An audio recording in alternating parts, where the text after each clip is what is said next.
बोलिए श्री सद्गुरु महाराज जी की जय। सच्चे दरबार की जय।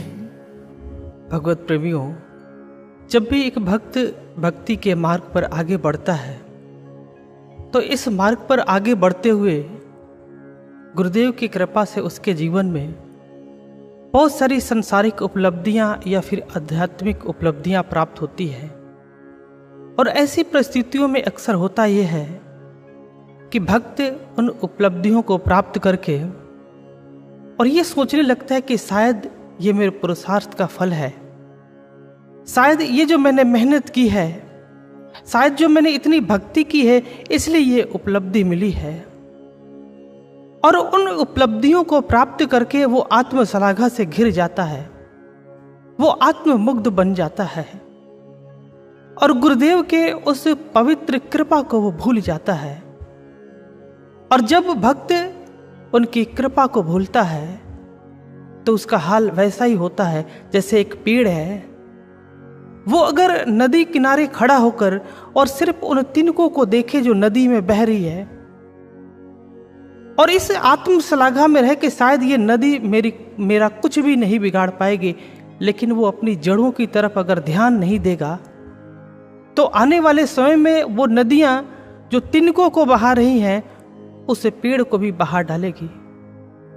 लेकिन जो पेड़, जो वृक्ष अपने जड़ों को मजबूत करके रखता है, जो जमीन के गहराइयों में ले जाकर रखता है, वो कभी उखड़ता नहीं है। और जो भक्त ऐसे ही गुरुदेव के चरणों में अपने विश्वास को टिकाए रखता है, जो उनके चरणों से जुड़ा रहता है, वही टिक पाता है। और इसलिए जब जब भी भक्तों के मन में ऐसा विष घुला, जब जब भी ऐसा आत्मश्लाघा आया, तो गुरुदेव ने दया करके इस विष को दूर किया, बाहर किया, इस आत्ममुग्धता को बाहर की।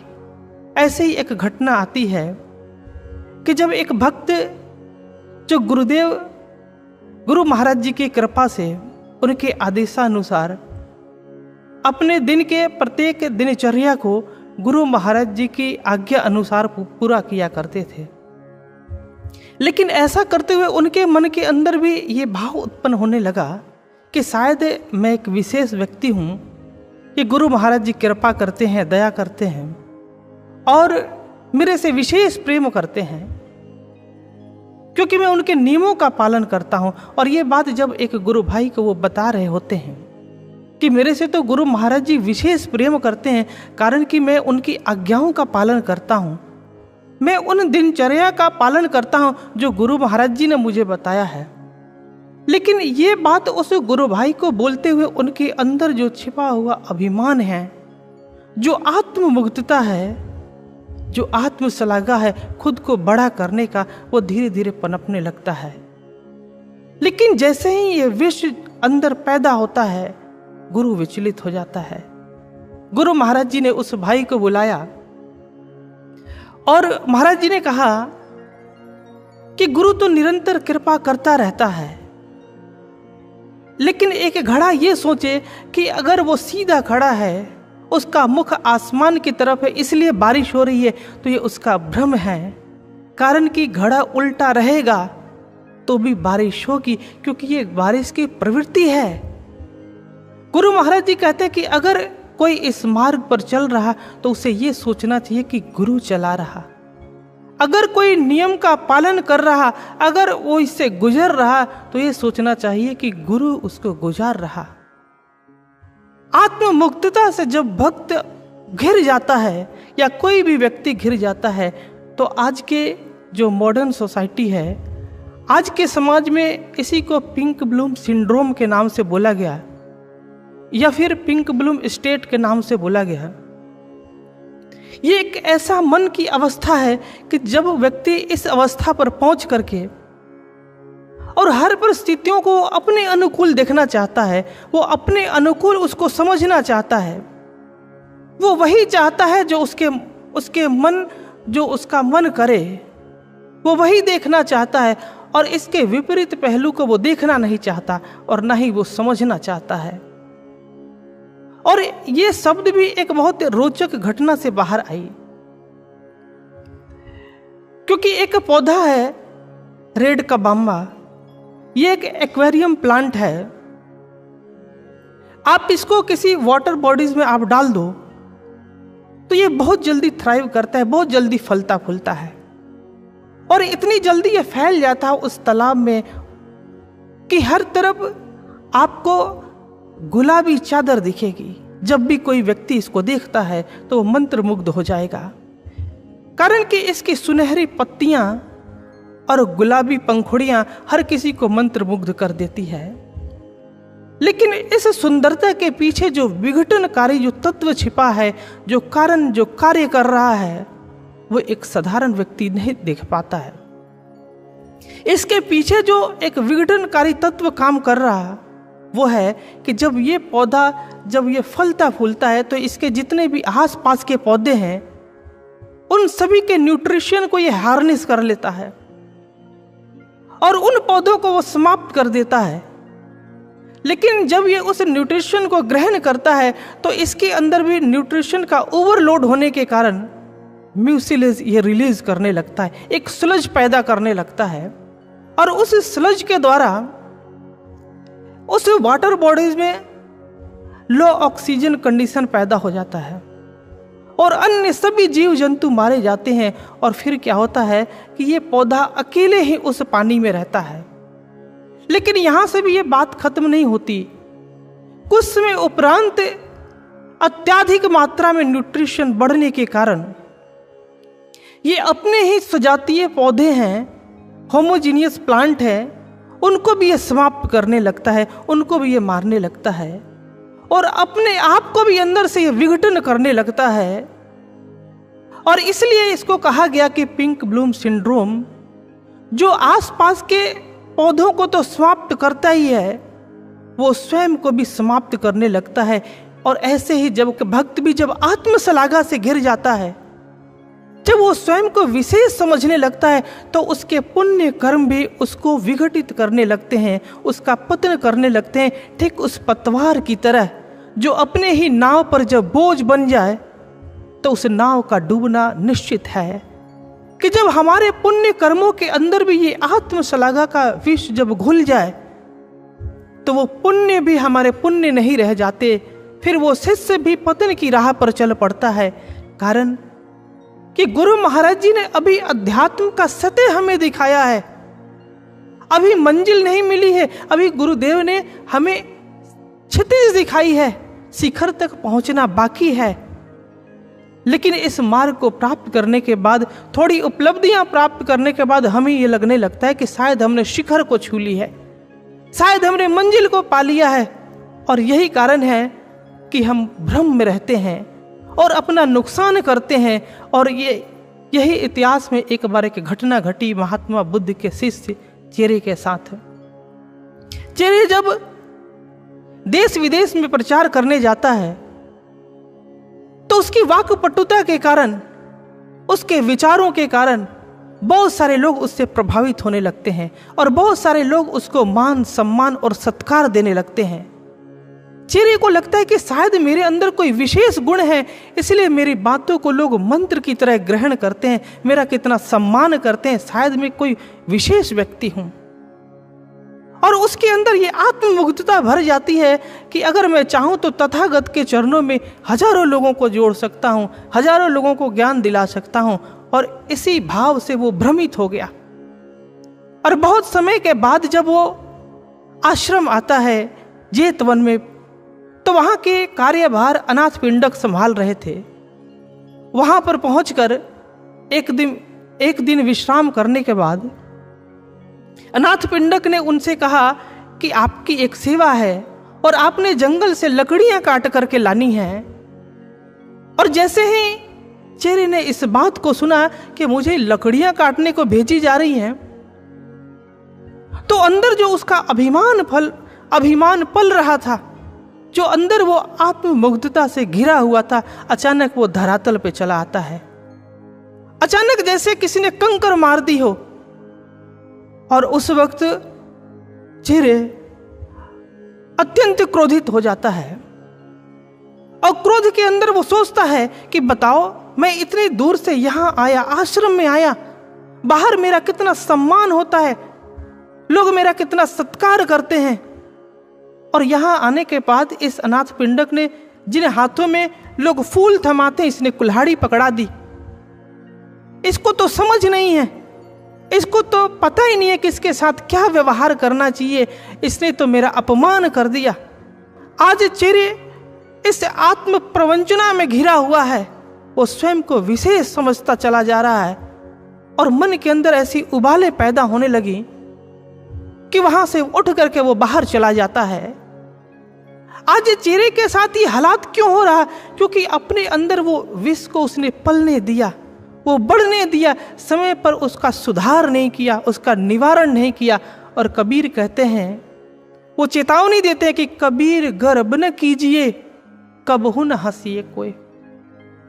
कबीर कहते कि अगर तुम अध्यात्म के मार्ग पर चल रहे हो, भक्ति के मार्ग पर चल रहे हो, तो कभी गर्व मत करो कि मैं तो इतना चल पड़ा, मैं तो इतना आगे निकल गया, मैं तो इतने सालों से इस मार्ग पर चल रहा हूं। क्योंकि अगर गर्व करोगे, वो कहते कि कबहु न हंसिए कोई। क्योंकि जब किसी के अंदर ये गर्व पैदा होता है, ये आत्मश्लाघा पैदा होता है, तभी वो दूसरे को बौना आंकता है, वो छोटा आंकता है। अपने ही गुरु भाई के गुणों को वो छोटा करके देखता है, उसके नजरों में उसका कोई महत्व नहीं रहता। वो गुरु के उस विराट दृष्टिकोण को भूल जाता है, गुरु के उस पारखी नजर को भूल जाता है।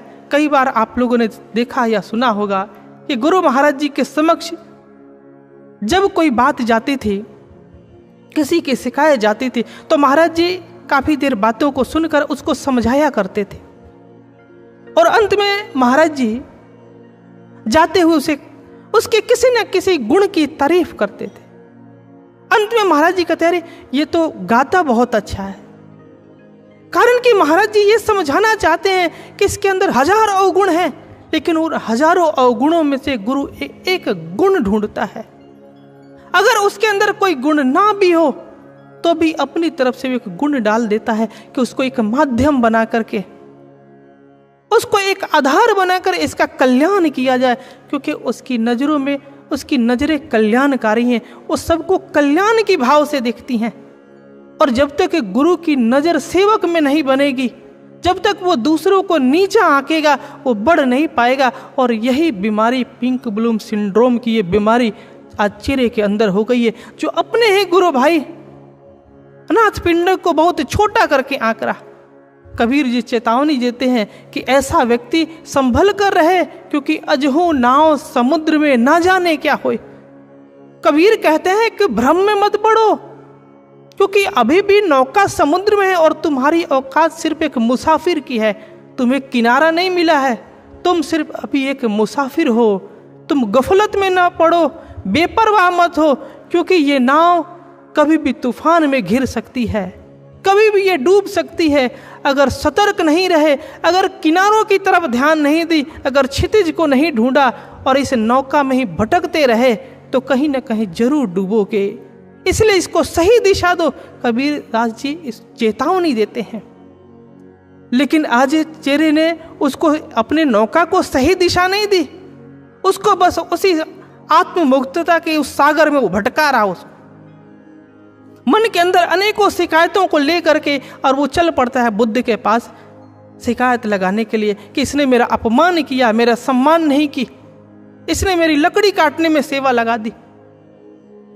और जैसे ही जब वो आगे बढ़ता है और जैसे ही श्रावस्ती पहुंचता है, उसे वहां एक गुरु भाई से पता चलता है कि बुद्ध इस वक्त भिक्षाटन के लिए नगर में गए हैं। मन के अंदर इतनी बेचैनी है कि वहां थोड़ा देर भी वो ठहरता नहीं है और वो नगर में पहुंच जाता है बुद्ध को ढूंढने। कुछ दूरी पर वो बुद्ध को देखता है कि महात्मा बुद्ध, एक हाथ में उन्होंने अनाज की पोटली संभाली हुई है और दूसरे हाथ से वो जमीन पे पड़े हुए सूखे गोबर को उठा करके और दूसरी थैली में वो डाल रहे हैं। वो गोबर को उठाकर डाल रहे हैं ताकि आश्रम में इसे ले जाकर के और इससे भोजन पकाया जा सके।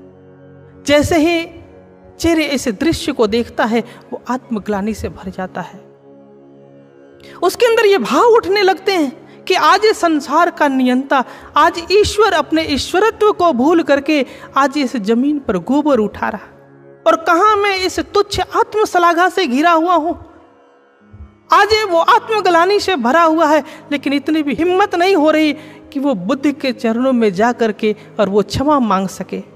कारण कि अपने और बुद्ध के बीच में उसने एक ऐसी खाई बना दी है कि उस खाई को भरना उसके लिए मुश्किल हो रहा है। उसने एक ऐसी खाई बना दी है, और ऐसे ही जो व्यक्ति है, चाहे वो साधारण व्यक्ति हो चाहे भक्त हो, जब आत्मश्लाघा से भर जाता है तो उसका पतन निश्चित है। और इतिहास की कई ऐसी घटनाएं हैं जो हमें शिक्षाएं देती हैं, जो हमें सतर्क करती हैं। इतिहास में एक घटना है, 1905 में जर्मनी का एक आर्मी जनरल हुआ, अल्फ्रेड वॉन स्लीफन। उसने एक प्लान बनाया जिसको स्लीफन प्लान के नाम से जाना जाता है। उसने यूरोप को देख करके उसने भविष्य की परिस्थितियों को देखा और उसे लगा कि हो सकता है कि यूरोप में कोई युद्ध छिड़ जाए, और जिस वक्त युद्ध छिड़ेगा तो जर्मनी की क्या भूमिका रहेगी, हम कितनी जल्दी इस युद्ध को जीत सकते हैं। और इसलिए उसने एक प्लान बनाया, लेकिन इस प्लान को बनाने के बाद उसकी मृत्यु हो गई। उसकी मृत्यु के बाद जब वाकई 1914 में जब युद्ध छिड़ गया यूरोप में, और जब जरूरत पड़ी उस स्लीफन प्लान को इंप्लीमेंट करने की, उस वक्त आर्मी जनरल बदल चुका था। उस वक्त का आर्मी जनरल मोल्टकी था।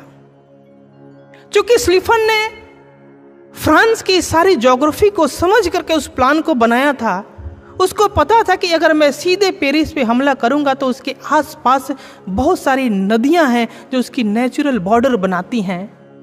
इसलिए उसने नीदरलैंड और बेल्जियम के माध्यम से उसने आउट फ्लैंकिंग मनूवर करके सेना को भेजने के लिए उसने उस प्लान के अंदर लिखा कि एक लंबा कर्व लेकर के और पीछे से पेरिस को सीज करेंगे, ताकि ब्रिटेन से मिलने वाली मदद जो सप्लाई लाइन है उसको काटी जा सके।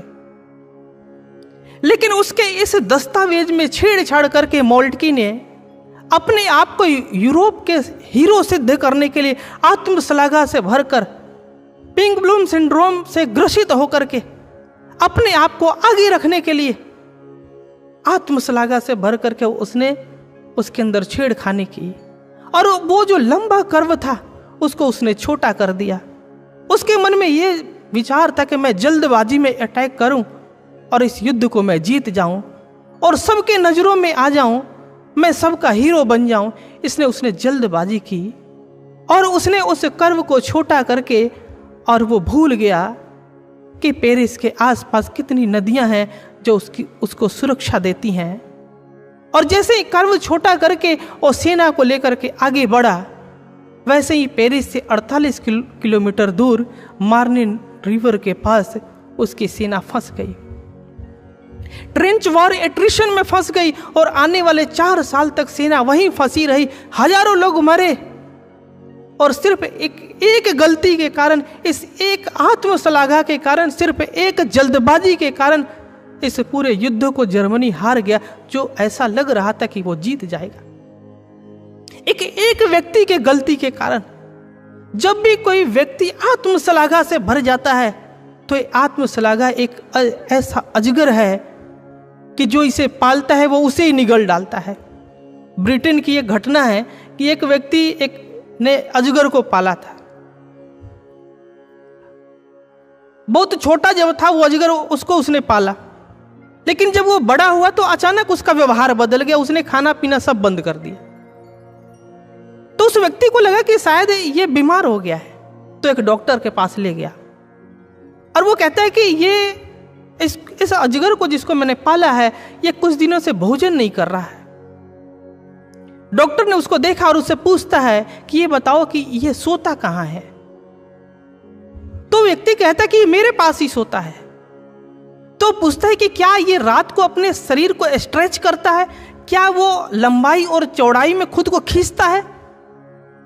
तो वो व्यक्ति कहता है कि हाँ ऐसा तो है। तो डॉक्टर ने कहा कि ये बीमार नहीं है, ये तुमको खाने की तैयारी कर रहा है। कारण कि ये कई दिनों से भूखा इसलिए है क्योंकि ये अपने पेट में इतना जगह बना रहा ताकि ये तुमको निगल सके, और रोज रात को ये अपने आप को स्ट्रेच करता है ताकि ये तुमको माप सके कि तुमको कब निगलना है। इसलिए इसे जंगल में छोड़ दो वरना तुमको ये निगल डालेगा। ये आत्मशलाघा भी ऐसा ही है कि जो इसको पालता है, जो आत्म अभिभूति में घिरा रहता है, ये उसी को निगल डालता है, उसी को ये समाप्त कर देता है। इसलिए विवेकानंद जी अपने गुरुदेव रामकृष्ण परमहंस जी से एक बार पूछते हैं कि गुरुदेव, आपके शरण में आकर के भी और अध्यात्म के मार्ग पर चलने के बाद भी अगर कोई व्यक्ति आत्म अभिभूति में आकर और आत्म प्रवंचना से भर करके इस मार्ग से भटकने लगे तो उसे क्या करना चाहिए? तो रामकृष्ण परमहंस जी कहते हैं उसको एक सूत्र याद रखना चाहिए कि इस मार्ग पर वो कितना चल चुका है ये ना सोचे, वो ये याद रखे कि मार्ग कितना रह गया है, कितना बाकी है, सफर कितना तय करना भी है। रामकृष्ण परमहंस जी कहते कि वो गुरु की कृपा को याद रखे, सफलता असफलता में गुरुदेव को साक्षी समझे, वही बच पाएगा। और जब कोई व्यक्ति अपने गुरु को अलग कर देता है, सफलता असफलता से उनको बाहर कर देता है, जब उनको साक्षी नहीं मानता है, तभी ऐसे ही विघटनकारी वो प्रक्रिया में वो फिर पता नहीं कब इसके अंदर वो डूब जाता है, वो चला जाता है, उसको भी पता नहीं चलता। और ऐसे ही इतिहास में एक घटना घटी गुरु अमरदास जी के शिष्य सावनमल के जीवन में। जब गुरु अमरदास जी ने उसको एक सेवा लगाई कि तुमने हिमाचल प्रदेश जाना है और वहां से लकड़ियां काटकर व्यास दरिया में बहा देना है, और जब वो लकड़ियां बहती हुई आएंगी तो हम यहाँ गोविंदवाल से हम उसको बाहर निकाल लेंगे। लेकिन जैसे ही सावनमल के माता जी को पता चलता है कि गुरुदेव इसकी सेवा हिमाचल में कांगड़ा में लगा रहे हैं, वो गुरु जी के पास चली जाती है और गुरुदेव से कहती है कि गुरु महाराज जी, मैंने सुना है कि हिमाचल में बहुत सारा जादू टोना होता है, अगर ये बच्चा वहां जाएगा तो इसकी सुरक्षा कौन करेगा, इसकी देखभाल कौन करेगा? और जिस वक्त वो माता गुरुदेव से बात कर रही होती है उस वक्त एक रुमाल से वो अपना हाथ साफ कर रहे होते हैं, और गुरुदेव ने उस रुमाल को सावनमल को दे दिया और वो कहते हैं कि इस रुमाल को लो, तुम जो भी चाहोगे, तुम जो सोचोगे वही पूरा होगा, इसलिए इस रुमाल को तुम लेकर जाओ। वो लेकर के चला जाता है और जैसे ही हिमाचल वहां पहुंचता है, वहां पहुंचने के बाद वो वहां देखता है कि एक जगह पे भीड़ लगी हुई है। जब वो पूछता है कि ये यहाँ लोग क्यों इकट्ठे हुए हैं, तो सैनिक कहते हैं कि यहाँ के राजा का बेटा जो बीमार है और यहाँ के सारे वैद्य ने बोल दिया है कि ये ठीक नहीं होगा, ये कुछ दिनों का मेहमान है। तो सावनमल कहता है कि आप अपने राजा को बताओ कि मैं इसको ठीक कर सकता हूँ। सैनिक वहाँ जाते हैं और राजा से कहते हैं कि महाराज, एक व्यक्ति बाहर खड़ा है जो ये दावा करता है कि वो इस बच्चे को ठीक कर देगा। राजा कहता ठीक है, उसको लेकर आओ अंदर। जब सावनमल जाता है और रुमाल को भिगा करके 2 बूंद उस बच्चे के मुंह में डालता है और बच्चा उठकर बैठ जाता है, वो ठीक हो जाता है। और जैसे ही वो बच्चा ठीक होता है उसकी सावनमल की जय जयकार होने लगती है, लोग उसकी वाहवाही करने लगते हैं। और इस वाहवाही को देख करके सावनमल कहता है कि नहीं नहीं, ये मेरी कोई गुण नहीं है, ये तो मेरे गुरुदेव की कृपा है और उनके कारण ये ठीक हुआ है। लेकिन राजा कहता है कि नहीं नहीं महाराज, आपकी भी इसमें कृपा है, आपकी भी तो महत्व है, क्योंकि मेरा बच्चा तो आपके हाथों से ठीक हुआ है। सावनमल बेशक गुरु की वहां पे तारीफ तो करता है, गुरु को आगे तो करता है, लेकिन अपने अंदर जो पल रहा अभिमान है, कुछ होने का एहसास है, जो उसके अंदर जो आत्ममुग्धता है, वो फिर वो जन्म लेने लगती है। वो कहता है कि नहीं नहीं, मैं तो यहाँ पे सिर्फ लकड़ियां काटने को आया हूं। लोग कहते हैं कि अरे लकड़ियां तो आपको मिल जाएगी, लेकिन हम चाहते हैं कि आप यहीं कुछ दिन रुको। और सावनमल भी यही चाहता था। उसे भी लगने लगा कि अगर मैं यहां रुका तो मेरा यहां कितना सम्मान है। वो वहां से लकड़ियां काट काट कर दरिया में बहाता रहा। यहां से गुरुदेव उन लकड़ियों को बाहर निकालते रहे, लेकिन कुछ समय उपरांत जब गुरुदेव देखते हैं कि काफी समय निकल गया लेकिन सावनमल आया नहीं, तो उन्होंने एक सेवक को भेजा कि जाओ पता करो कि इतना समय निकल गया, वो अभी तक आया क्यों नहीं। सेवक वहां जाता है कांगड़ा और जा करके वो देखता है कि यहाँ तो ये गुरु बना बैठा है, हजारों लोग इसके आगे पीछे बैठे हैं और इसका मान सम्मान सत्कार हो रहा है। वो जाके गुरुदेव को बताता है कि गुरु महाराज जी, आपने तो उसको सेवा के लिए भेजा था, लेकिन वहां तो वो गुरु बना बैठा है, वो तो आपके दिए हुए उस रुमाल से चमत्कार किए जा रहा है, लोगों की बीमारियां ठीक किए जा रहा, बहुत लोग वहां आ रहे हैं। गुरु महाराज जी ने कहा कि अच्छा। उन्होंने जो वो कृपा थी उसको वापस खींच ली, और जैसे ही वापस ली, अब कोई चमत्कार नहीं हो रहा था। लोग आ रहे थे, लोग वहां आकर के उसके पास इलाज करने को आ तो रहे थे, लेकिन किसी की बीमारी ठीक नहीं हो रही थी। आज सावनमल ऐसे दोराहे पे खड़ा हो गया था जहां तो ना तो गुरुदेव की कृपा उसको मिल रही थी और ना तो लोगों से अब सम्मान मिल रहा था, ना तो वो आश्रम आ सकता था, और उसके पास से चमत्कार की शक्तियां भी चली गई थी। जब कोई व्यक्ति इसी आत्मशलाघा में फंस जाता है तो अपना ही नुकसान करता है। इसलिए गुरु महाराज जी अपनी वाणी में सतर्क कहते हैं कि निज पद प्रभाव का छोड़ा न किस्सा सुनाना। महाराज जी कहते हैं कि अपने निज पद और प्रभाव से ऊपर नहीं उठे और अपने ही महिमा का गुणगान करते रहे, उसे ही लोगों के सामने अगर रखते रहे तो हम भी उस सावनमल की तरह हो जाएंगे कि सब कुछ मिलने के बाद भी सब कुछ हाथ से निकल जाएगा। क्योंकि गुरु पात्र को देता है, सुपात्र को देता है, जो उसके काबिलियत हो, जो उसको संभाल नहीं पाता है, वो वस्तु उसके पास से अपने आप चली जाती है। और संसार में जो भी व्यक्ति इस आत्मशलाघा में घिरा, वो चाहे रावण जैसा ही व्यक्ति क्यों ना हो, रावण की भी यही सोचती कि भुजबल वश करी राक्षसी को ना स्वतंत्र। वो ये सोचता है कि मैंने तो सारे संसार को अपने भुजाओं से सबको गुलाम बना रखा है, सबको बाध्य कर दिया है कि वो मेरी बातों को माने। भुजबल वश करे राक्षसी, करे कि मैंने अपनी भुजाओं के बल से सबको वश में किया हुआ है। हनुमान जी जब उसके समीप जाते हैं और वो कहते हैं कि अगर तुमने सीता को वापस नहीं किया तो फिर राम आएंगे, तो रावण कहता है कि कोई बात नहीं, क्योंकि रावण को यह आत्मशलाघा है कि मेरी लंका जो चारों तरफ से समुद्र से घिरी हुई है, इसका कोई नुकसान नहीं कर सकता। और वो सोचता है कि अगर वानर आए भी तो यहां से जिंदा वापस नहीं जाएंगे, क्योंकि हमारे राक्षसों का तो ये तो भोजन है। और इसी आत्मशलाघा में वो जीता रहता है, वो सत्य को देखना नहीं चाहता। और हुआ क्या कि वानर भी आए, राम भी आए, और युद्ध का परिणाम भी आया, और रावण पूरी तरह से तबाह हो गया।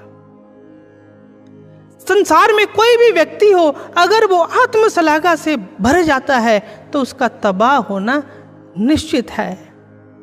अगर कोई कहे कि मैं तो इतने सालों से भक्ति के रास्ते पे चल रहा हूं, मेरी इतनी साधना है, इतनी सेवा है, लेकिन वो गुरुदेव को बीच से निकाल दे, उनका चिंतन छोड़ दे और सिर्फ इसी बात पर वो टिका रहे कि मैं तो अपने पुरुषार्थ के बल पर इस मार्ग पर चल रहा हूं, तो भेड़ सिर्फ ये बहाना लेकर अपने आप को नहीं बचा सकती कि वो शाकाहारी है तो भेड़िया उसे नहीं मारेगा।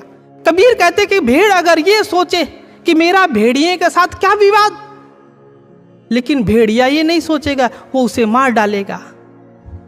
जो हमारे बुरे कर्म हैं, जो विगत कर्म हैं, वो ये नहीं देखेंगे कि आप कितने बड़े भक्त, वो तो आएंगे ही जीवन में, वो तो हमला करेंगे ही, उसके लिए पहले से सतर्कता की आवश्यकता है।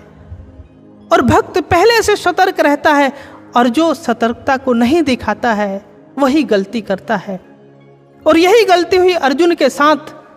जब युद्ध के मैदान में जब उसको पता चलता है कि मेरा जो पुत्र है अभिमन्यु वो जयद्रथ के कारण मरा है, तो उस वक्त वो संकल्प करता है कि अगर सूर्यास्त होने से पहले अगर मैंने जयद्रथ को नहीं मारा तो खुद की मैं अग्नि समाधि ले लूंगा।